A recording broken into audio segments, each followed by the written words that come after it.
voting is underway in most parts of Mozambique. The country has over 20,000 voting stations located within it, while over 400 stations are outside Mozambique. Over 12 million Mozambicans have been registered to vote. Let's get the very latest now. Siphephile Kunene is our reporter on the ground. A very good morning to you, Siphephile. What are you witnessing this morning? This morning, Mozambique looks abuzz. People went out in their numbers as early as 4 a.m. to queue on the line so that they can make their mark and choose the people that they want to govern them. And what we witnessed was that security was always a concern for the observer missions that are here, for civic organizations and for opposition parties. But what we witnessed where we were, because now we are in transit to another voting station, there were more police there and there were soldiers as well to ensure that the voting process proceeds smoothly. And one of the people that caused a commotion there was swiftly secured out, and he was escorted out of the venue just to make sure that the process runs smoothly.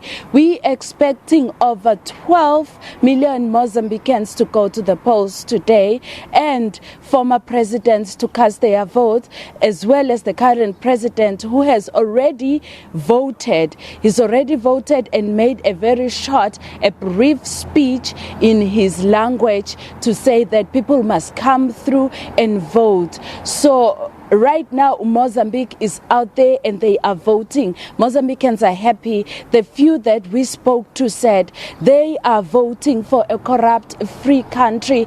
They want more schools. They want more hospitals. They want more infrastructure. They want the country to develop. That's what their vote is going out for.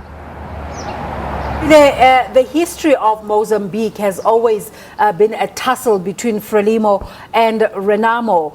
You were saying earlier that where you are stationed, former President Joaquim Chissano was expected to come and vote there as well. Has he come through to vote? And what is the sense on the ground in terms of which direction Mozambican voters are going? This year it's a different ballgame altogether.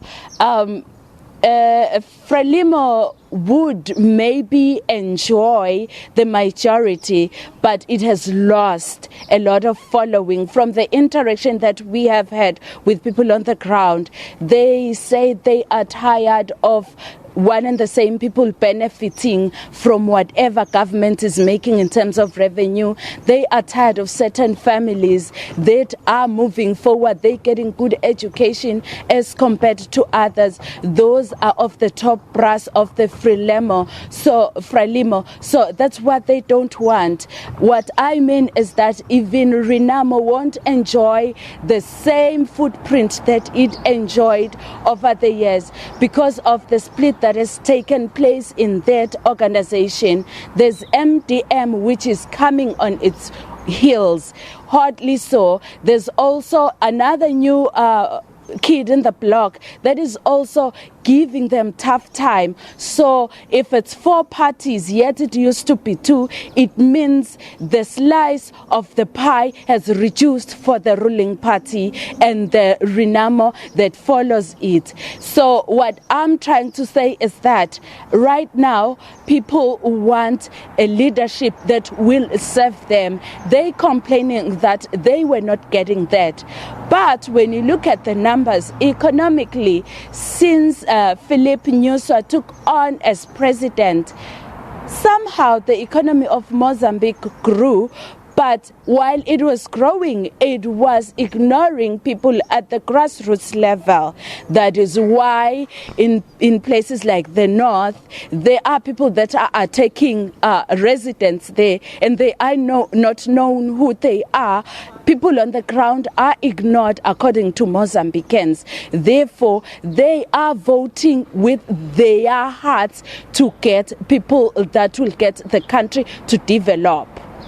So basically, what you're saying, Siphephile, is bread and butter issues are at the forefront of the minds, I guess, of the voters there. And we must remember as well, you're talking about the economic situation of Mozambique. This country has recently been, well, parts of it, it's, especially in Beira, has been decimated by Cyclone Idai. So the country is still picking up the pieces here as well. Yes, you are right. It's still picking up the pieces where Jonathan, my colleague, is in Beira, where it was at where the natural disaster occurred.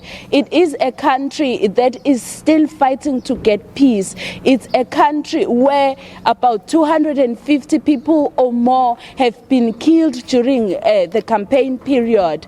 It's a country where their own observer that was observing a rally in Shai was killed a week ago. It's a country that still needs to stabilize. It's a country that most people that we spoke to as well highlighted the issue of peace and stability in the country. One said, actually, my vote is going out for a corrupt, free and a peaceful country, because they're talking peace, but they can't seem to touch it. It can't seem to be tangible to them. They're not experiencing it like they should. People in rural areas have lost their homes in the northern part as well as in the central part of Mozambique because of the ongoing sporadic fights that just erupts at any given point in time. What are the likely chances for MDM in this election? They did fairly well in the previous election, but were obviously not able to make it to State House.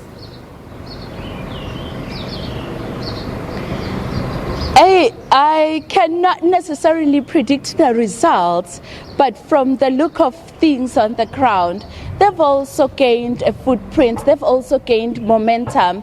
They will give the Renamo a tough time. Remember, the Renamo decided to split. The army wing of Renamo has splitted. It's the one that's causing all this commotion that's taking place.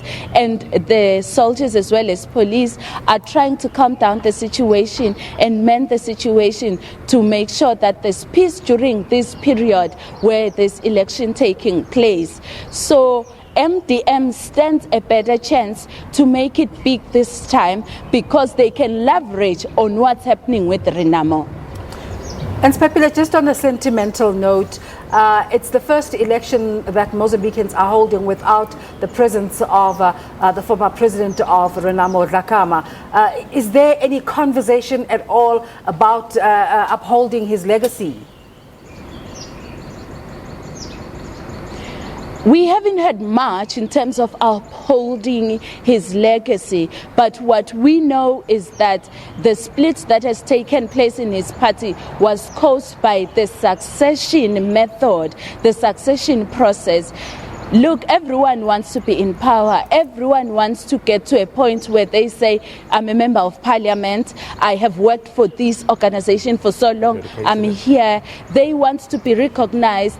They want to get to a point where they say, this is what I've worked for and I'm reaping. But what's happening with Renamo is that it's not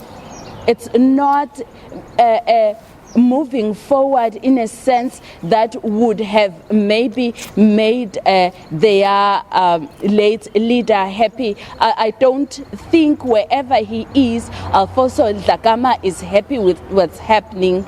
He was able to hold the party together despite different opinions among the members. He had a way of holding them together. But right now they're splitting because he's not around, and we haven't heard anything about pushing his legacy forward. Siphephile, thank you so much for that update. We'll keep coming back to you. 12 million Mozambicans going to the polls.